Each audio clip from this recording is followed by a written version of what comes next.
지금 계시록을 하고 있습니다. 어떤 느낌입니까? 계시록? 저는 계시록 22장까지 하면 꼭 지구 종말일 것 같아요. 그런 느낌으로 메시지를 합니다. 오늘 자기의 관을 보좌 앞에 드리다. 어떤 관이죠? 네? 지금 24장로들이 관을 벗어 주님의 보좌 앞에 드립니다. 무슨 관? 지금 본문 읽은 지 1분도 안 됐는데 무슨 관? 아니 본문에 있는 대로 금관을 쓰고 앉았다 그랬잖아요.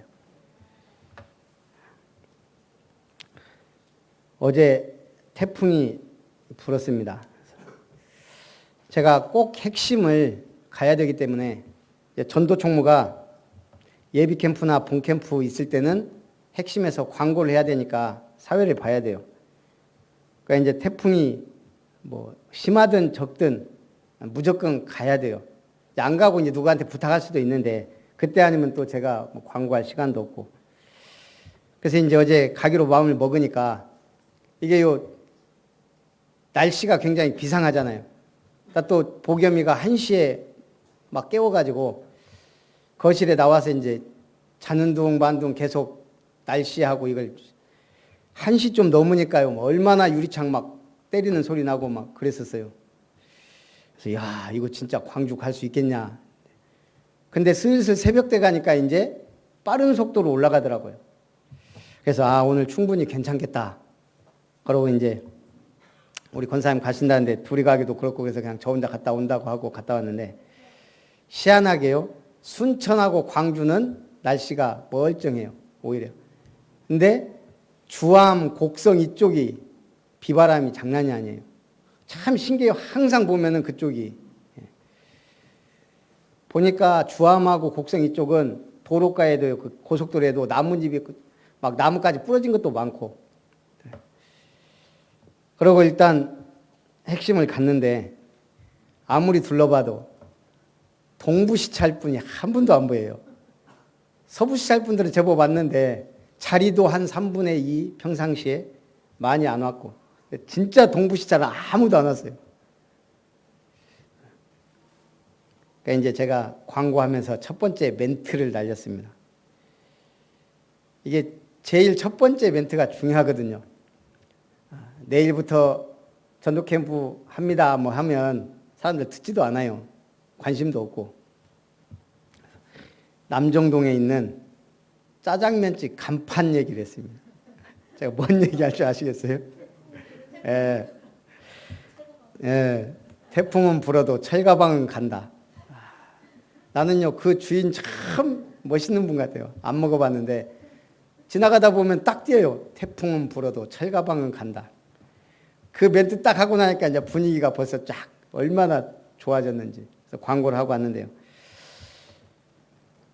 태풍은 불어도 철가방은 가는데 이 요원들은 안 가. 지금도 하는지 모르겠는데요. 그러니까. 자, 서론입니다. 마땅히 일어날 일들을 보이리라. 오늘 지금 하나님 보좌 앞에 요한이 서게 된 거예요. 그때 마지막 이리로 올라오라 이후에 마땅히 일어날 일들을 내가 네게 보이리라 하셨습니다. 성경은 하나님의 말씀을 기록한 언약의 책입니다. 좀 우리 말로 무지한 사람, 무식한 사람이 내년도에 대해서 얘기한다면 우리가 어떻겠어요? 내년에 막 이런 일이 일어날 것이다. 평상시에 보면 지혜롭지도 못하고 지식도 없고 그런 사람이 얘기하면 우리가 믿어져요? 코웃음 치죠. 그런데 굉장히 지적이고 경험이 풍부한 사람이 내년의 동향에 대해서 얘기하면 우리가 신뢰가 가요. 짐 로저스라는 사람이 앞으로 일본, 한국 정세, 세계 정세가 이렇게 흘러갈 것이다. 역사의 근거에서 딱 책을 쓰니까 앞으로 지구에서 가장 자극적인 나라 책으로 내놨는데 굉장히 그럴듯해요. 신뢰가 가요, 신뢰가. 제가 왜 이 말해요? 하나님이 마땅히 일어날 일들을 보이리라 그랬는데 우리는 무엇을 통해? 성경을 통해 알게 되는 거예요. 하나님의 말씀을 기록한 언약의 책이기 때문에 지금까지 한 번도 그 언약이 성취되지 않은 적이 없기 때문에 우리는 신뢰 정도가 아니고 100% 믿어져야 돼요. 그런데 그 언약을 성취하신 분이 바로 그리스도예요. 그리고 우리의 구원자입니다. 자, 성도는 세계복음화의 언약을 이루기 위해 부름받은 사명자입니다. 세계복음화의 언약. 우리 다락방 운동 일어나고 세계복음화 일어나기 전에 막 일어난 일들이 뭐예요? 어느 순간 갑자기 지구가 촌이 됐어요. 지구촌 시대가 열린 거예요. 그 전에 누가 감히 지구촌이라 그래요. 이제는 지구 구석구석을 볼 수 있기 때문에 지구촌. 그러더니 컴퓨터가 발달하고 인터넷이 발달하고 TV를 통해 우리는 지구 반대편도 보게 되고 글로벌 시대가 됐어요. 그리고 네트워크가 발달하는 이제는 SNS를 통해 여러 가지 내 입맛에 맞는 정보를 골라서 보게 되는. 그러더니 또 어느 순간 세계복음화 하면서 우리나라에 이 바람이 일어나면서 한류가 전 세계로 퍼졌어요. 뭐 한국 드라마, 태권도, 그 다음에 K-팝. 그런데 요즘 또 가장 핫하게 뜨는 게 외국 사람이 우리나라 하면 가장 생각나는 거 떠오르는 게 뭔지 아세요? 제일 첫 번째가 K-푸드예요. 음식이래요. 한국 음식 일단 맛보면 이걸 모르고 저 무식한 쪽발이들이 뭐라 그랬어요? 김우치라 그러면서 우리 냄새 난다고 그러고 그랬던 김치가 지금 전 세계에 가장 한류 붐을 타고 미국은 말할 것도 없고 아시아는 말할 것도 없고요. 지금 서구권에서 가장 김치 많이 소비하고 관심 있는 게 또 호주라네요. 이런 일들이 왜 일어나요? 왜 이렇게 한국이 핫해졌어요? 세계복음화의 언약을 이루기 위해 부름받은 사명자들이 가장 많은 나라예요. 가장 확실한 복음을 가지고 있는 사람들이 가장 많은 나라예요. 제가 아는 한. 그래서 우리는 어떤 사람이다? 잘나진 않았지만 특별한 나, 유일한 나, 하나님께 영광 돌릴 나를 찾아야 합니다. 그게 서론입니다. 그래서 우리 한국이 특별해졌는데 제가 이렇게 보면 한 번씩 재밌는 게 우리 한국이 막 1등 가는 거 막 이런 것들도 재밌는데 우리 한국에만 유일하게 존재하는 것이 몇 가지가 있더라고요. 그중에 5가지를 어떤 분이 추렸는데 한국에만 존재하는 것. 첫째, 전세. 주인에게 일정한 금액의 보증금을 주고 공간을 빌려 쓰는 것으로 계약 기간이 끝나면 다시 그 보증금을 돌려받는 제도. 이거 뭐죠? 원래 건물주가 갑인데 이거는 전세 그 건물에 새 들어 사는 사람을 배려한 우리나라만의 정책이에요. 지금 이제 없어지고 있지만. 돈 없는 사람 목돈만 좀 있으면 오히려 전세 내놓으면 월세가 안 나가니까 얼마나 편리해요. 주인은 그 이자로 세를 받고. 두 번째가 산후조리. 출산 후 산후조리가 외국에는 별로 없다네요. 그냥 한 며칠 쉬고 특히 서양 여자들은 이게 체력이 좋고 하니까요. 그냥 며칠 쉬고 평상시 생활한대요. 근데 우리나라는 산후조리원에 뭐 1주, 2주, 한 달 거기다가 막 미역국 먹고 막 우리나라에만 있는 산후조리원이 우리나라에만 있다네요. 저는요. 우리나라가요. 여성인권 최고 좋다고 생각해요. 이것만 봐도. 세 번째가 식당 호출벨. 이게 식당 가면 이거 누르는 거 이거 우리나라만 있어요. 누르면 1분도 안 돼서 몇 초 만에 서빙하는 사람이 와요. 프랑스가요. 우리는 굉장히 유럽 막 신사의 나라 하는데 거기는요.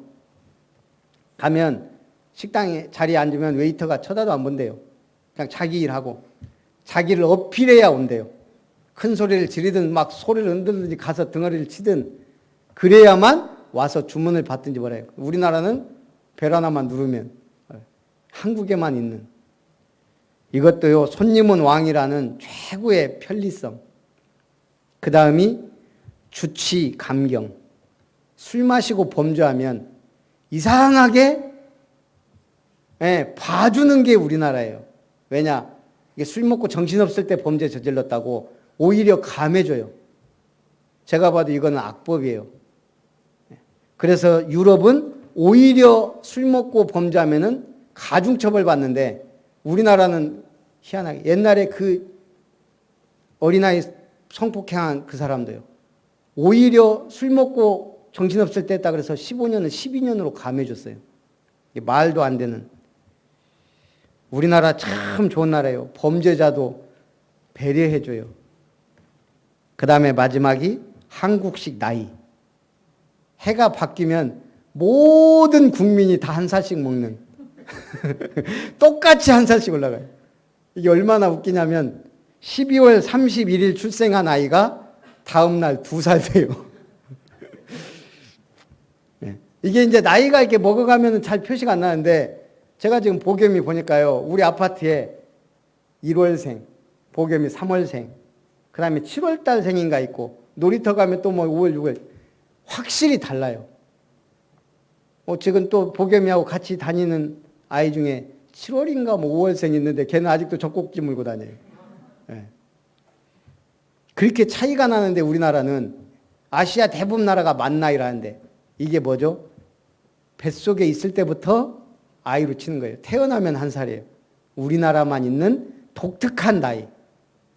저는요, 야, 그걸 보면서 뱃속에 있을 때부터 인간 취급을 해주는 나라가 우리나라예요. 특별한 나라 대한민국에 사시는 여러분을 축복합니다. 진짜 축복받아야 될 건 뭐예요? 하나님이 특별히 구별하여 우리를 선택했다는 거예요. 이 복음의 축복 속에 첫 번째, 보좌에 앉으신 하나님입니다.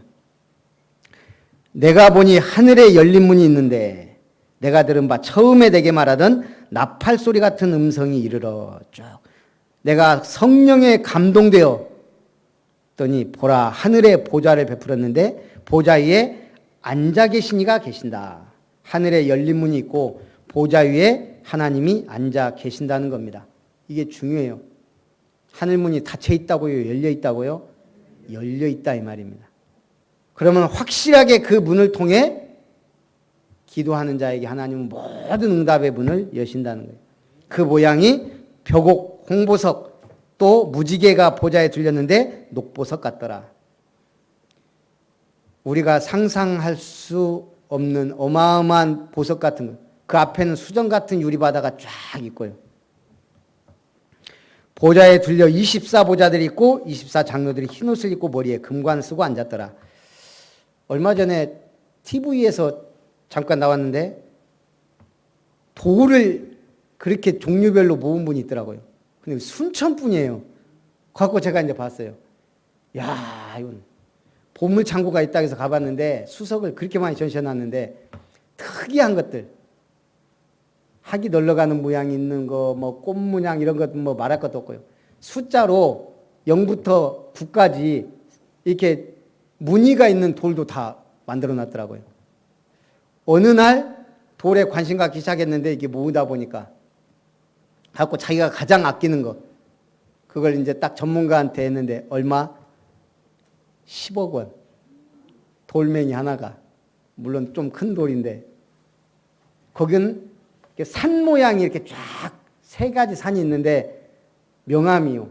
앞에 있는 건 진하고 뒤로 갈수록 연하게 10억. 네.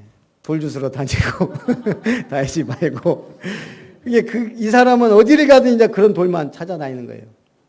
우리가 거기에 빠질 필요는 없지만 그게 보석이란 게 돌멩이도 보는 사람에 따라 그렇게 가치가 달라져요.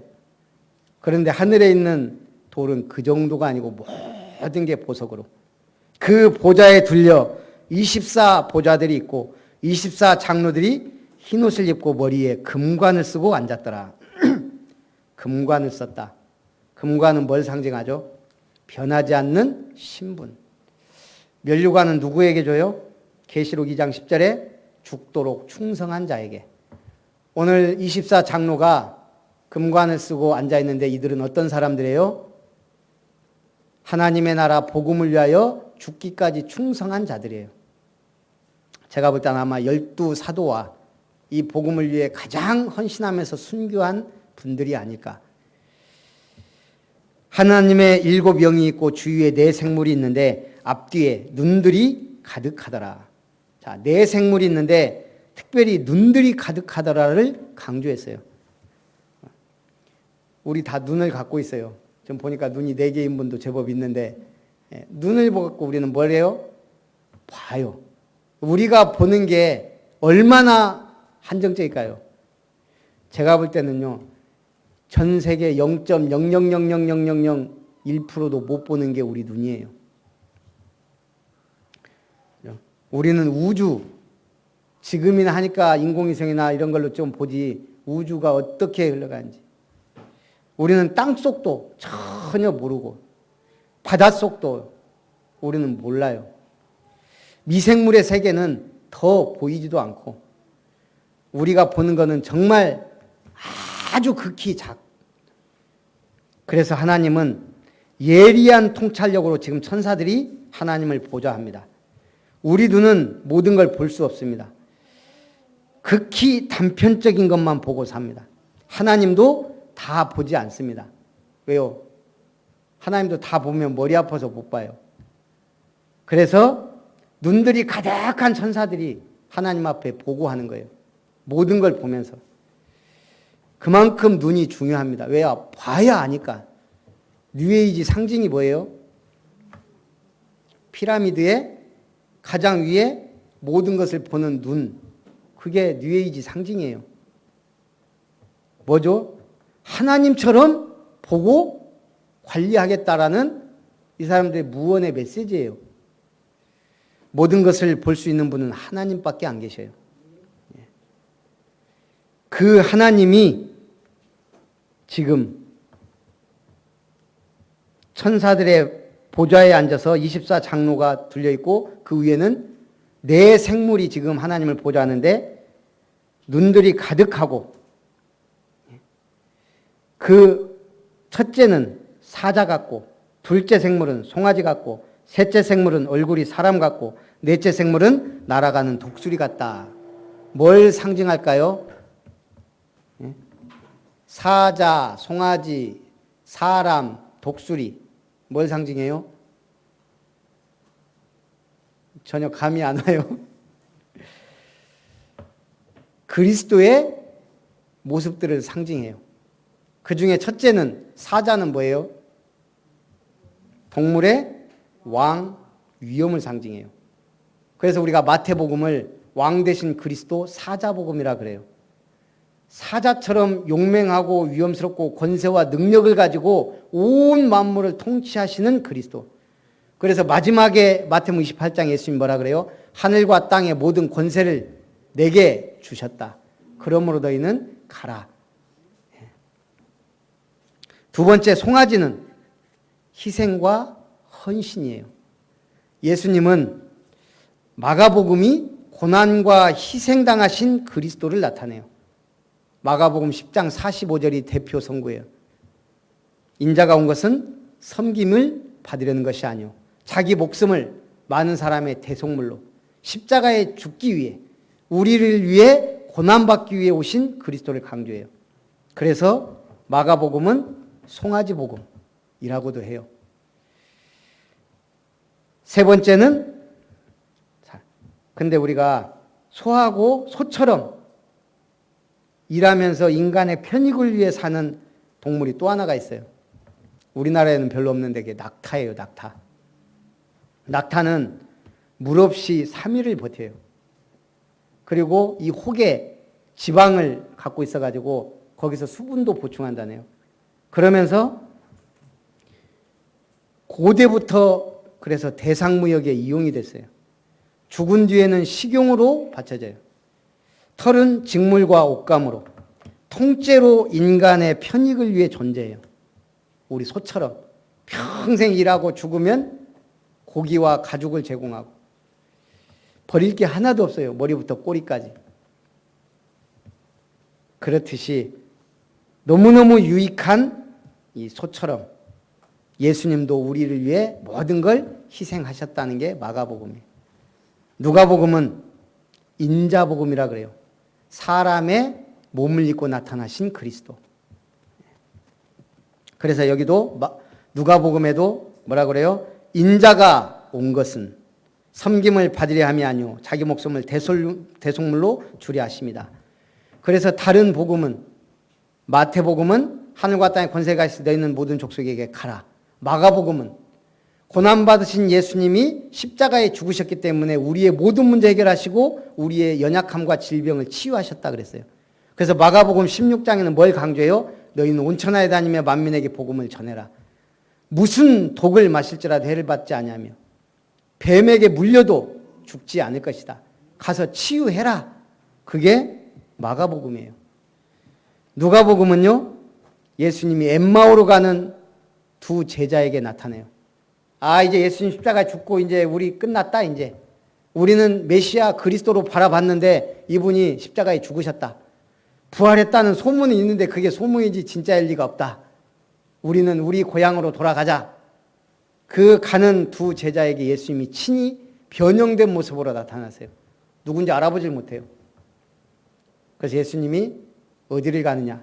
아, 우리는 지금 예루살렘에 이런 일이 있었는데 그를 구세주로 바랐더니 십자가에 죽으셔서 우리는 고향으로 간다. 갑니다. 그때 예수님이 이 선지자들의 말한 걸 더디 믿는 자들아. 그러면서 성경을 풀어 바로 예수가 그리스도인 것을, 이 고난에 들어가고 부활해야 될 것을 풀어줘요. 그때 그들의 마음이 뜨거워졌다 그랬어요. 다시 어디로요? 예루살렘으로 돌아가요. 인간적인 모습. 그리고 네 번째 독수리는 하늘의 제왕. 높음과 하늘을 장악한 하늘의 제왕. 요한복음은 뭘 상징해요? 바로 독수리처럼 하늘을 정복한 예수가 바로 하나님이시다. 그래서 요한복음은 기적을 많이 나타냅니다. 예수는 하나님이다. 천사들도요, 바로 그 그리스도를 상징하는 거예요. 그러면서 날개가 몇 개라고요? 6개. 둘로는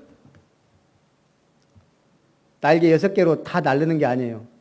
2개는 어떻게 하고 있어요? 맨 앞에 2개는 얼굴을 가리고, 2개는 날고, 2개는 발을 가리웠다 그랬어요. 왜? 거룩하신 하나님의 보좌 앞에 있기 때문에.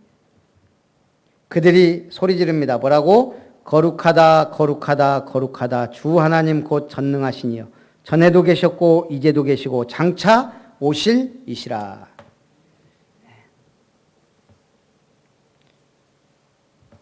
두 번째, 24장로들이 자기의 관을 보좌 앞에 드립니다. 면류관은 세상에서 믿음으로 행한 사역에 대한 상급입니다. 그 중에서 가장 중요한 면류관이 뭐예요? 생명의 면류관이에요. 생명의 면류관은 뭐예요? 내가 구원한, 멸망 가운데 빠져 있는 자를 구원한 그 상급, 생명의 면류관이에요. 모르겠어요.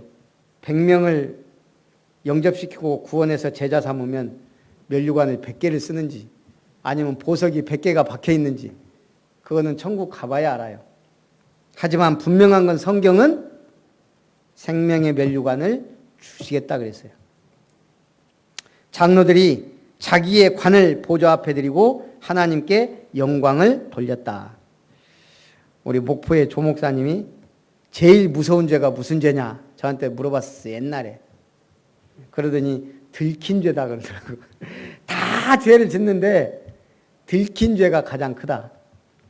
들어보니까 그래요. 안 들키면 뭐 솔직히 그냥 넘어갈 수도 있는 건데 들킨 죄.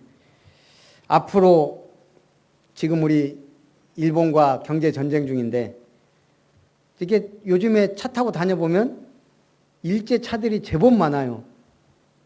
그때 권사님이 그 얘기하더라고요. 우리 김 권사님이. 작년인가 일본 차를 세일을 많이 해서 이렇게 팔았대요. 그때 좀 많이 산 것 같다고.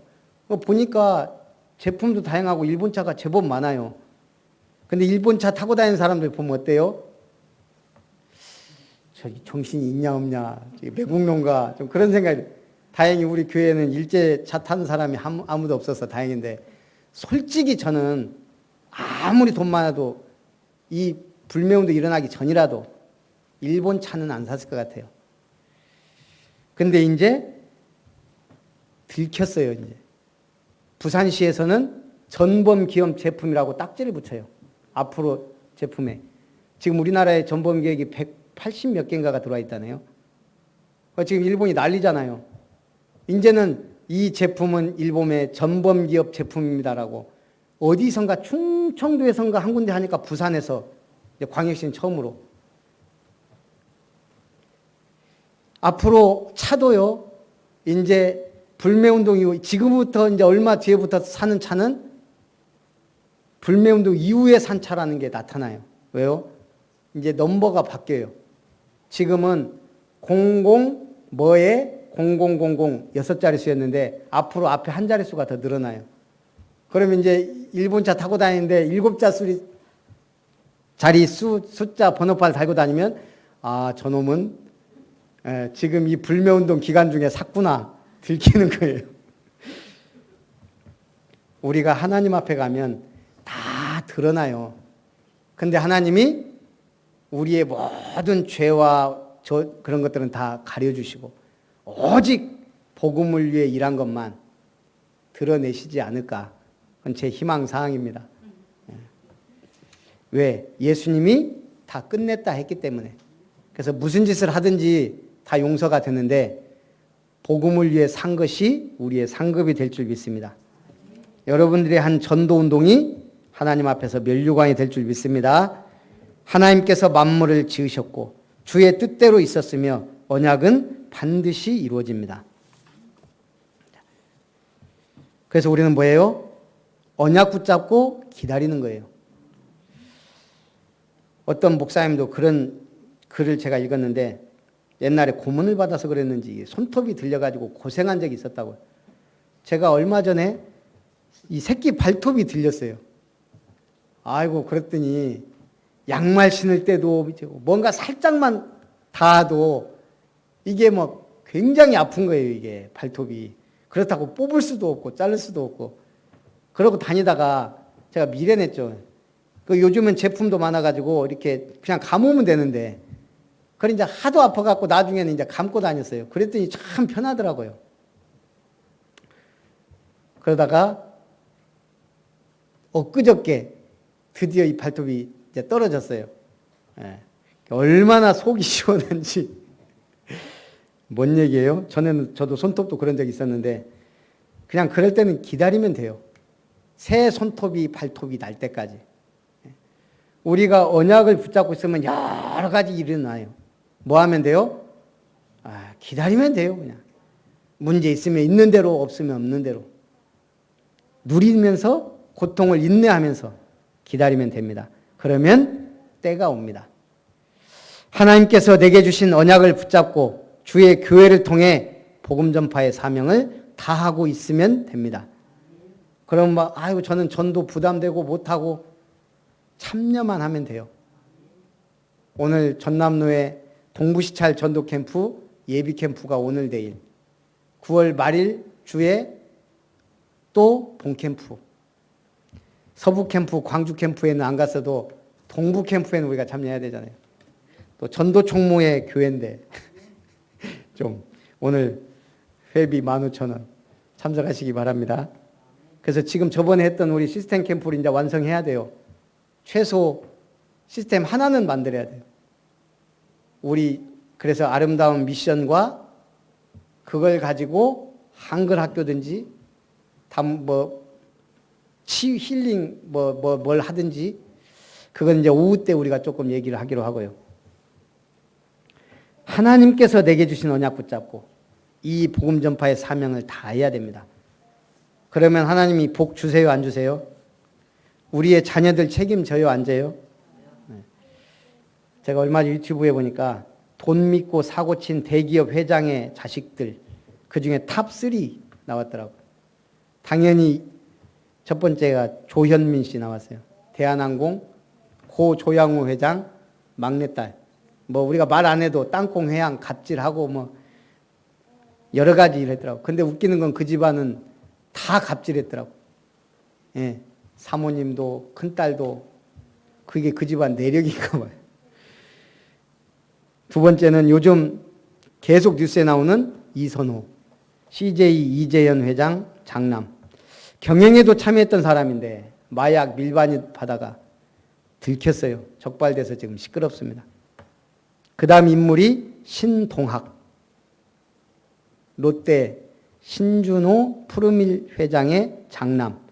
금수저 라이프를 즐기며 만행이란 만행은 다 저지른 인물이다. 68년 출생해서요. 94년도에는 자신이 탄 그랜저를 추월했다고 프라이드 탑승자 2명을 무차별로 폭행. 이 97년에는 코카인과 대마초 흡연으로 구속됐다. 집안 백으로 집행유예를 받습니다. 2000년에는 만취 상태로 운전하다 추돌 사고를 낸 뒤 자신을 붙잡은 경찰관을 매달고 질주해 전치 12주 중상. 이때 징역 2년을 선고받습니다. 2005년 태국의 한 콘도에서 여자친구와 술을 마시다 6층에서 추락사해서 죽었습니다. 근데 이 사람 사고방식이 뭐예요? 꼬우면 니도 금수저 해 이런 식이에요. 그러다 보니까 우리가 그렇게 금수저가 되려고 하는가 봐요. 제가 어떤 잡지책에 보니까 아이들이 얼마나 많은 학원에 다니는가, 서울 대표 학원과 평균 학원비가 나왔더라고요. 맘카페에서 조사를 했는데 초등학교 4학년은 몇 군데 학원을 다니는가. 첫 번째 댓글은 논술, 수학, 줄넘기, 영어 학원을 보낸다고 합니다. 초등학교 4학년. 두 번째 댓글은 영어, 수학, 피아노, 합기도에 보낸다. 세 번째 댓글이 압권이에요. 이 엄마는 태권도, 인라인, 수영, 수학, 영어, 논술, 컴퓨터, 클라리넷, 과학실험, 한자 학원. 몇 개예요? 10개예요? 15개예요? 그러니까 이 아줌마들이 너무 많이 보내는 거 아니냐. 저러다 아이가 쓰러지겠다. 댓글 15개를 종합해 본 결과 초등학교 4학년 아이는 학원을 평균 4군데 다니고 영어, 수학 같은 기본 교과목에 태권도, 피아노 같은 예체능 학원을 추가했습니다. 지금 어쨌든 서너 개는 뭐 기본으로 다녀야 되는 시대가 되긴 했어요. 그래서 서울의 대표 학원과 평균 학원비가 한 달에 초등학교 4학년 93만 원, 중2는 143만 원, 고2는 106만 원. 중고생은 비슷한데 그러면 1년이면 1,000만 원 정도. 이게 지금 교구비, 뭐 도복이라든가 악기라든가 이런 건 다 뺀 거예요. 그냥 순수한 학원비만. 그러면 지금 어마어마하게 아이들에게 투자. 그러니까 애를 안 낳잖아요, 지금. 그럼 우리는 어떻게 해야 돼요? 우리가 그걸 따라갈 수는 없고 응답받으면 돼요. 우리가 복음을 위해 살 때 하나님은 우리의 자녀와 우리의 가문과 모든 산업도 책임지고 축복할 줄 믿습니다. 방관하라는 얘기가 아니에요. 진짜 믿음으로 기도하고 도전하라는 얘기예요. 결론입니다. 하나님께 영광 돌릴 면류관을 얻으라. 가서 면류관이 있어야 드릴 게 아니에요. 그럼 뭐 해야 돼요? 여기에 보니까 성령에 감동되었더니 2절에 우리가 성령에 감동되면 하나님 절대 계획 속으로 들어가게 됩니다. 복음 전파의 사명을 위해 힘쓸 때 천군 천사가 파송되고 심부름합니다. 하나님의 영광을 위해 내가 드릴 수 있는 게 무엇인가 묵상해야 됩니다. 어저께 하도 웃겨가지고 얼마 전에 과일을 보겸이가 그래도 감사한 게 저 닮아서 생선을 좋아하고 집사람 닮아서 과일을 좋아해요. 그 이제 뭐 과일이 떨어질 때가 있잖아요. 그러다 이제 뭐 먹고 싶냐 그러니까 배가 먹고 싶다 그러더라고요. 그랬더니 어저께 제가 전에 필리핀 캠프 할 때 세계로교회 장로님이 이분도 건설 뭐 좀 하시는 분인데 그때부터 이제 친해졌는데 그냥 그때 이렇게 막 하고 이제 왔는데 그 다음부터 명절 때마다 과일을 보내요. 꼭 한 박스씩. 그래서 참 감사하죠. 지금까지 잊지 않고 지금 벌써 몇 년 됐는데, 근데 배를 보내왔더라고 이번에.